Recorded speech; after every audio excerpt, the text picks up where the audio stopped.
ಆತ್ಮೀಯ ವೀಕ್ಷಕರೇ, ನಾವಿಂದು ಚಿಕ್ಕಮಗಳೂರು ಜಿಲ್ಲೆಯ ಮುಳ್ಳಯ್ಯನಗಿರಿ ಬೆಟ್ಟಕ್ಕೆ ಹೊರಸಂಚಾರ ಹೊರಟಿದ್ದೇವೆ. ಜೀವಮಾನದಲ್ಲಿ ಕಣ್ಣಿದ್ದವನು ನೋಡಲೇಬೇಕಾದ, ಕಾಲಿದ್ದವನು ಏರಲೇಬೇಕಾದ, ಭಾವಜೀವಿಯಾದವನು ಒಮ್ಮೆ ಭೇಟಿ ಕೊಡಬೇಕಾದ ಭೂಲೋಕದ ಪ್ರಕೃತಿ ಸ್ವರ್ಗವೇ ಮುಳ್ಳಯ್ಯನಗಿರಿ. ಕೈಗೆಟಕುವ ಮೋಡಗಳ ರಾಶಿ, ಕಣ್ಣು ಹಾಯಿಸುವಷ್ಟು ವಿಸ್ತಾರವಾದ ನೀಲಾಕಾಶ, ರಭಸವಾಗಿ ಬೀಸುವ ತಂಗಾಳಿ, ಮೈ ರೋಮಾಂಚನಗೊಳ್ಳುವ ದೃಶ್ಯಾವಳಿಗಳು, ಎತ್ತ ನೋಡಿದರೂ ಬೆಟ್ಟಗಳ ಸಾಲು ತುಂಬಿರುವ ಈ ಜಗವನ್ನು ಪದ, ಶಬ್ದ, ಕವನಗಳಿಂದ ವರ್ಣಿಸಲು ಅಸಾಧ್ಯ. ನೀವೇ ಬಂದು ನೋಡಿ ಅನುಭವಿಸಬೇಕಾದಂತಹ ಸೌಂದರ್ಯವಾಗಿದೆ ಈ ಮುಳ್ಳಯ್ಯನಗಿರಿ.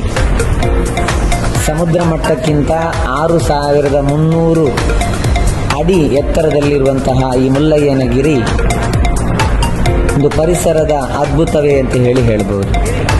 ದಕ್ಷಿಣ ಭಾರತದ 2ನೇ ಅತ್ಯಂತ ಎತ್ತರದ ಗಿರಿಯಾಗಿರುವ ಮುಳ್ಳಯ್ಯನಗಿರಿ ಕರ್ನಾಟಕದ ಕಾಶ್ಮೀರ ಎಂದೇ ಹೆಸರುವಾಸಿ.